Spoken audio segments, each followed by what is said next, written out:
عليكم ورحمة الله وبركاته. اللهم لك الحمد كما أنت أهله، فصل على محمد كما أنت أهله، وفعل بنا ما أنت أهله، فإنك أنت أهل التقوى وأهل المغفرة. اللهم صل على محمد عبدك ورسولك، وصل على المؤمنين والمؤمنات والمسلمين والمسلمات. اللهم صل على محمد كما تحب وترضى له. اللهم صل على محمد وآل محمد. انسان زمین پہ جب چلتا ہے تو اس کا زمین پہ وزن پڑتا ہے. ہر انسان کا ایک وزن ہوتا ہے تو زمین پہ پڑتا ہے. جس زمین پہ سینکڑوں لوگ چلیں تو وزن اور بڑھ جائے گا، پھر اس پہ ہزاروں چلیں تو اور وزن بڑھے گا، پھر ہزاروں سے لاکھوں تو وزن لاکھوں سے اور نکل جائے گا آگے، پھر کروڑوں اور پھر اربوں انسان اس زمین پہ جب چلیں گے تو وزن بڑھتا جائے گا. فرمایا زمین کی آوازیں آتی ہیں، جیسے کوئی چارپائی پہ بیڈ پہ بیٹھے تو زیادہ آدمی بیٹھے تو اس کے چرچرانے کی آواز آتی ہے. اس طرح زمین کی آوازیں آتی ہیں اور زمین اللہ پاک جل شانہ کو پکارتی ہے کہ اللہ میرے اوپر انسانوں کا وزن بہت بڑھ گیا ہے. تو جو انسان پھر قرآن پڑھتے ہیں، ذکر کرتے ہیں، تسبیح کرتے ہیں، اللہ پاک جل شانہ ان کے وزن کو ختم کر کے ان کے جسم کو نوری بنا دیتے ہیں، روحانی بنا دیتے ہیں اور ہلکا بنا دیتے ہیں. ان کے جسم کا وزن نہیں رہتا. دنیا کی تول میں اس کا وزن ہوگا، دنیا کی تول میں اس کا وزن ہوگا، اللہ کی تول میں اس کا وزن نہیں ہوتا. جو اللہ کی تول ہے اس میں وہ جسم نوری بن جاتا ہے، روحانی بن جاتا ہے، اس کے اندر سے وہ کثافت ختم ہو جاتی ہے. تو پھر زمین ایسے جسم کو پسند کرتی اور زمین ایسے جسم کو اللہ کی بارگاہ میں دعا کرتی ہے کہ یا اللہ ایسے جسم مجھ پہ چلے جن کا وزن نہ ہو. ذکر کرنے والا، تسبیح پڑھنے والا، قرآن پاک کی کوئی سورت پڑھنے والا، قرآن پاک کا کوئی ذکر کرنے والا، کوئی عمل کرنے والا شخص، اللہ پاک اس کی جسم کو ہلکا کر دیتے. اس لیے فرمایا کہ ایسے ہلکے لوگ جن کے وزن نہیں ہوں گے، قبریں ان کا استقبال کرتی ہیں، فرشتے ان کا استقبال کرتے ہیں، ان کی میتوں کا استقبال کرتے ہیں، ان کے جسموں کا استقبال کرتے ہیں. اور ایسی پاکیزہ روح اس کو لینے کے لیے ہر فرشتہ آگے بڑھتا ہے کہ یا اللہ میں اس کی روح کو لے لوں، دوسرا کہتا ہے میں اس کی روح کو لے لوں.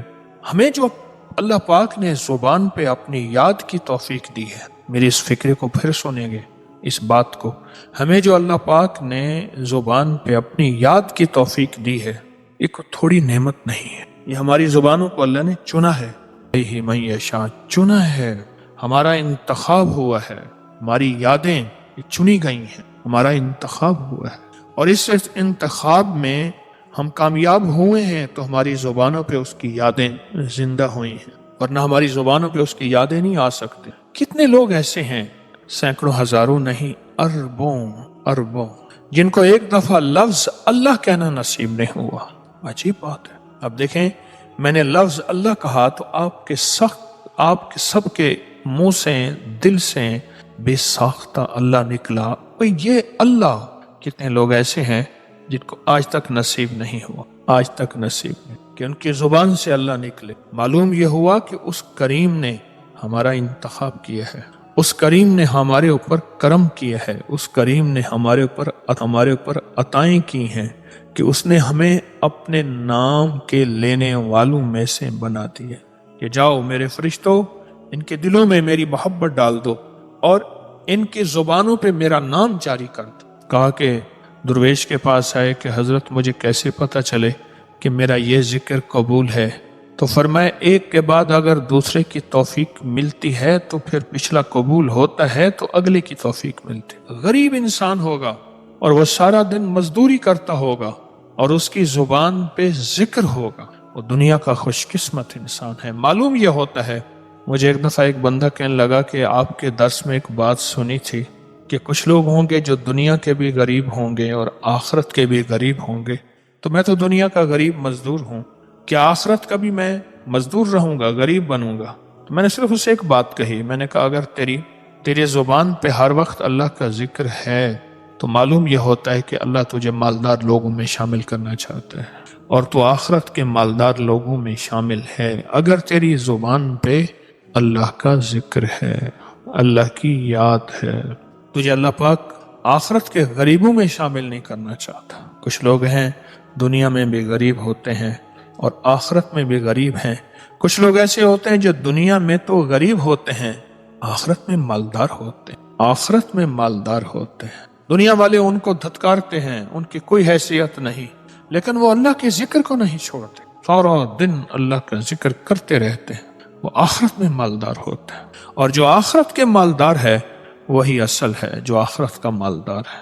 آپ وہ لوگ ہیں جو اللہ کا ذکر کرتے ہیں، آپ زمین پہ بوجھ نہیں ہیں، زمین پہ بوجھ نہیں۔ جو زمین پہ بوجھ ہوتے ہیں، زمین پکارتی ہے، یا اللہ میرے اوپر بوجھ ہے، اسے میرے اندر ڈال دے، بہتر ہے کہ یہ زندہ نہ رہے، یہ میرے اندر آ جائے اور میں اس کو ہضم کر جاؤں، میں اس کو ہڑپ کر جاؤں، یعنی اس کو موت آ جائے۔ اس لیے جب یہی لوگ جو زمین پہ بوجھ نہیں ہوتے مرتے ہیں تو ان پہ زمین خود روتی ہے، جہاں سجدے دیتے ہیں وہ جگہ روتی ہیں، جہاں تسبیحاں کرتے ہیں وہ جگہیں، وہ درخت جس کے نیچے سے گزرے تھے، کوئی پہاڑ، کوئی راستہ، کوئی جانور، کوئی ایسے جو ان کا ذکر سنتے ہیں، یہ سب اس کی جدائی پہ روتے ہیں، حتیٰ کہ کیونکہ یہ زمین پہ بوجھ نہیں تھا، حتیٰ کہ آسمان کے وہ دروازے جہاں سے اس کے لیے رزق آتا تھا وہ دروازے تک روتے ہیں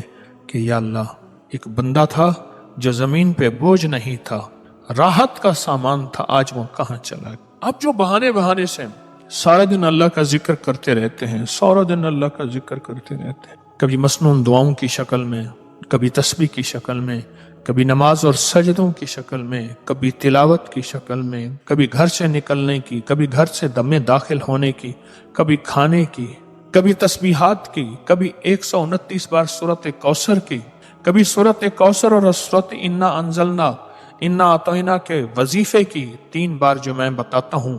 یہ جو بہانے سے سارا دن کرتے رہتے ہیں، اللہ کے ہاں اس کی بہت بڑی قیمت ہے، اللہ کے ہاں اس کی بہت بڑی قیمت ہے، میرے اللہ کے ہاں بہت قیمتی چیز ہے، اور اللہ کے ہاں اس میں بہت عظمت ہے، قیمت ہے، وقار ہے، شان و شوکت ہے، آپ گمان نہیں کر سکتے۔ یہ وہ لوگ ہیں جو محض اللہ کی محبت میں، محض اللہ کی یاد میں سارا دن پھرتے ہیں، سارا دن پھرتے ہیں۔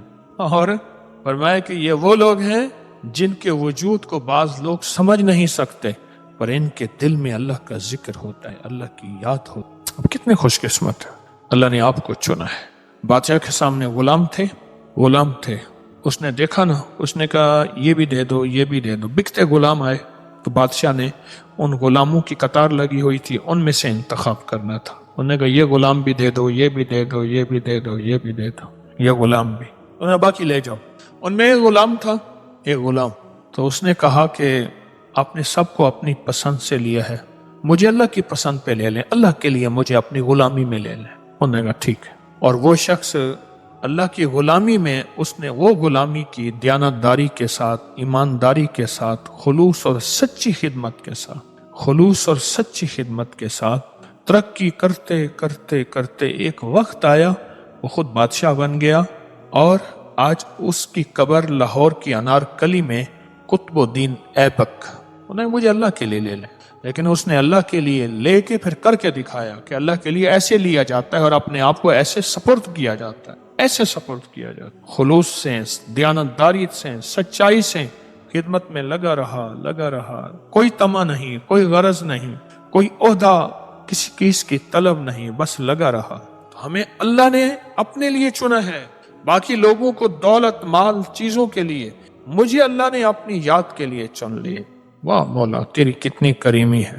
بادشاہوں کے درباروں میں کچھ لوگ ہوتے تھے جو اپنی شاعری لاتے تھے، پھر شاعری کے لیے وہاں کچھ شاعر بیٹھے ہوتے تھے، پہلے ان کی شاعری سنتے تھے کہ اس قابل بھی ہے یا محض پیسے لینے کے لیے اور نذرانے لینے کے لیے آیا ہے، اس کی سنتے تھے۔ اگر اس شاعری میں جان ہوتی تھی پھر اس کا انتخاب ہوتا تھا، پھر انتخاب کے بعد وہ بادشاہ کے حضور پیش کیا جاتا تھا، اور اس کی زبان پہ بادشاہ کی شان بیان کی جاتی تھی اور بادشاہ کی تعریف بیان کی جاتی تھی۔ معلوم ہوا کہ فرشتوں نے چنا ہمیں اللہ کے امر سے، فرشتوں نے چنا، اور فرشتوں نے چننے کے بعد پھر اللہ کے نام کو، اللہ کی یاد کو اور اللہ کے ذکر کو ہماری زبانوں کا حصہ بنا دی۔ چنا، اللہ نے چنا اپنے نام کو، اپنی یاد کو ہماری زبانوں پہ جاری کر دیا کہ جاؤ میرے نام اور میری یادیں تمہاری زبانوں پہ جاری و ساری ہو گئی ہیں، جاؤ میری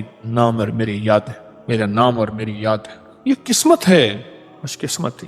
کتنی موتیں ایسی ہیں، کتنی موتیں ایسی ہیں، کتنی موتیں ایسی ہیں جن موتوں میں ذکر نہیں آیا، کلمہ نہیں آیا، اللہ کا نام نہیں آیا، ساری زندگی، ساری حیاتی ایک بول بولتے رہے، بولتے رہے، بولتے رہے، بولتے رہے، اور اس بول کو بولتے بولتے موت کے وقت بھی وہی بول سامنے آئے۔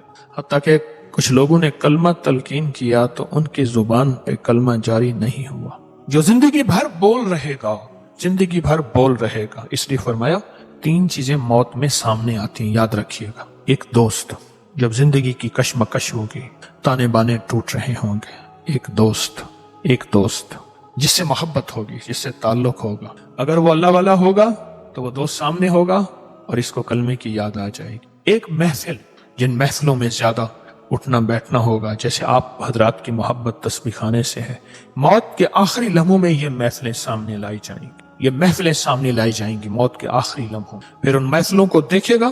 اس لیے موت کے بعد آنکھیں بند کی جاتی ہیں، ٹک ٹکی باندھ کے دیکھ رہا ہوتا ہے۔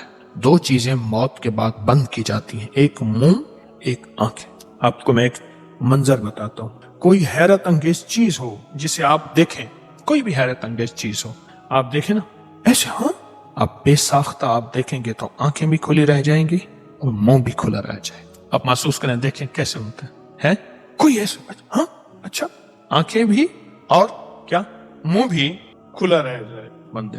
وہ جو دنیا میں سنتا تھا موت کے مناظر، موت کے مظاہر، موت کی علامات، آخرت کا نظام، وہ جو سنتا تھا سارا آنکھوں کے سامنے اچانک کھلا ہو گیا، حقیقت بن کے سامنے آ گیا، آنکھیں کھلی کی کھلی رہ گئی۔ ہاں اچھا یہ تھا، کھلی رہ گئے، آنکھیں کھلی رہ گئی۔ جب آنکھیں کھلی رہ گئی نا تو ان آنکھوں کو پھر بند کیا جاتا ہے، اس منہ کو بند کیا جاتا ہے۔ دوسری محفل، 3 چیزیں سامنے آئیں گی موت کی، میں نے کہا ایک دوست جس سے محبت بہت زیادہ ہے، اس لیے اولیاء صالحین کہتے ہیں کہ مرشد سے محبت نہ ہو، عشق ہو، عشق بے دلیل ہوتا ہے، لاکھ دنیا دلیل دیتی رہے، عشق بے دلیل ہوتا ہے۔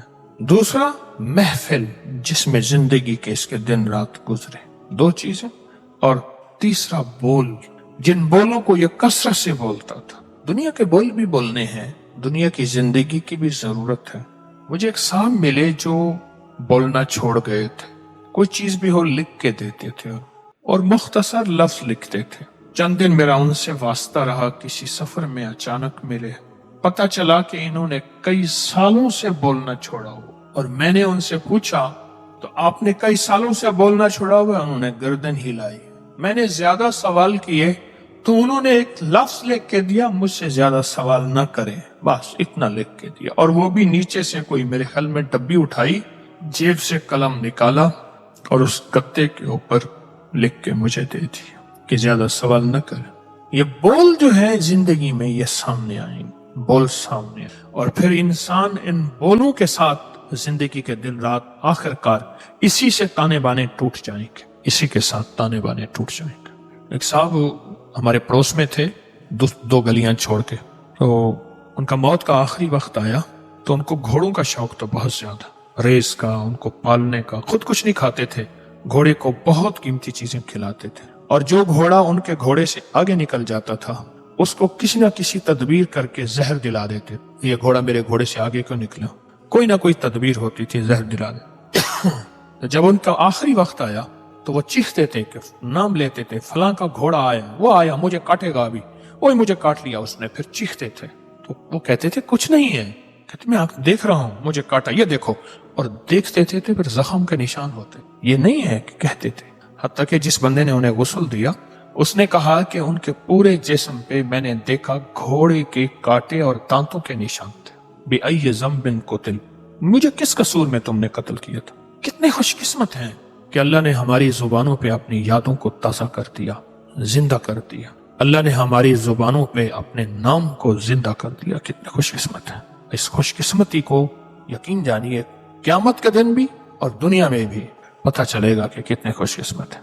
ایک وہ شخص ہے جو سارا دن مال گنتا ہے، سارا دن مال گنتا ہے، اور ایک وہ شخص ہے جس کے پاس مال بھی ہے، دولت بھی ہے، عہدہ بھی ہے، زندگی بھی ہے، عزت وقار بھی ہے، لیکن اس کی زبان کی تار لگی ہوئی ہے اللہ کی یادوں کے ساتھ، اللہ کے تعلق کے ساتھ اور اللہ کی محبت کے ساتھ۔ اس کی تاریں جڑی ہوئی ہیں حقیقت کیا حدیث میں آتا ہے، میرے آقا کا فرمان ہے، یہ جو سورت کوثر ہے نا، یہ سورت کوثر فرمایا کہ یہ ایک نہر ہے قیامت میں۔ آپ نے فرمایا کہ آسمان پر معراج کی رات میں حضور تشریف لے گئے تو آسمان پر جنت میں ایک نہر دکھائی حضرت جبریل علیہ السلام نے، تو پوچھا یہ کون سی نہر ہے؟ تو جبریل نے فرمایا یہ کوثر ہے جو اللہ پاک نے آپ کو دی ہے۔ ہمارا عمل چل رہا ہے 10 صورتیں 10 راز، سورت کوثر، سورت کوثر جنت کی نہر ہے، اور واقعی ہے بھی ایسی جیسے یہ جنت کی نہروں میں سے ایک نہر ہے۔ اسی طرح جو بھی اس کو پڑھتا ہے رزق اس کی طرف ایسے بڑھتا ہے جیسے نہر آتی ہے۔ پانی میں کتنا ہوتا ہے؟ اچھا، نہر جو ہے نا عربی زبان میں دریا کو کہتے ہیں، یہ ذہن نشین رکھیے گا۔ قرآن میں نہر اردن کا تذکرہ آیا ہے، میں کھڑا ہوا تھا، وہاں کھڑا تھا، ادھر اردن کا جھنڈا تھا، ادھر اسرائیل کا جھنڈا تھا، درمیان میں وہ، اور وہ ڈیڈ سی میں بحر میت میں وہ جا کے گر رہی تھی۔ مجھے وہاں لاہور کے کچھ عیسائی ملے، آپ کیسے؟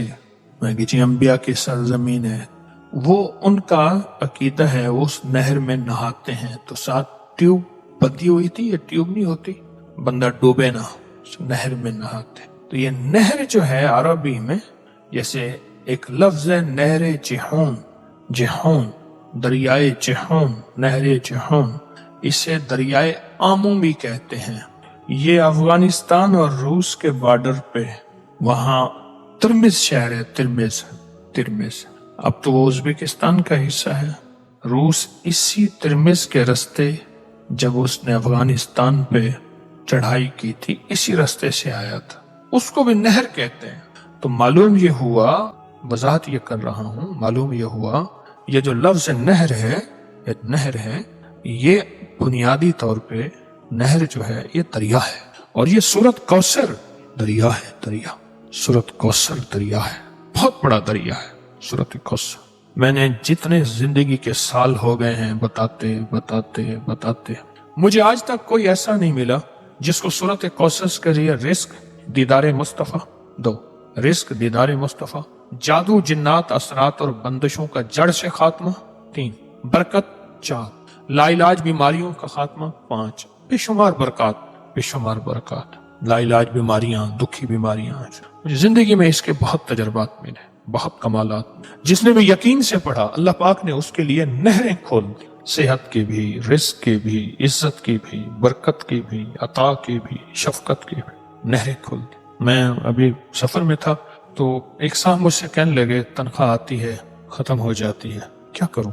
میں نے کہا 129 دن مجھے دے دے اور دے اللہ کے لیے، میں جیسے کہوں ویسے کر۔ 129 ٹافیاں لے لے، ہر ٹافی پہ صبح شام ایک بار سورت کوثر پڑھ، ہر ٹافی پہ صبح شام ایک بار سورت کوثر پڑھ، بس ہر ٹافی۔ 129 ٹافیاں بھی ختم ہو جائیں گی، 129 کا عدد بھی پورا ہو جائے گا، ان کو کھانا نہیں۔ 129 دن کے بعد ان ٹافیوں کو تقسیم کر دے بچوں میں، اول آخر ہر دفعہ 3 بار درود پاک اور ہر بار بسم اللہ الرحمن الرحیم ساتھ۔ 129 دن مجھے دے ایسے کہ جس میں یقین ہو، دھیان ہو، توجہ ہو، یکسوئی ہو، دے ایسے، یقین، دھیان، توجہ، یکسوئی، ایسے۔ اور پھر دیکھ قدرت کے نظارے۔ مجھے ایک صاحب کہنے لگے میں نے یہ 129 دفعہ کا صبح شام کا عمل 129 دن کیا، 129 دن کیا۔ کہا کہ اب 129 دن میں 2 دن باقی تھے، میں نے تاریخ لکھ کے رکھی تھی،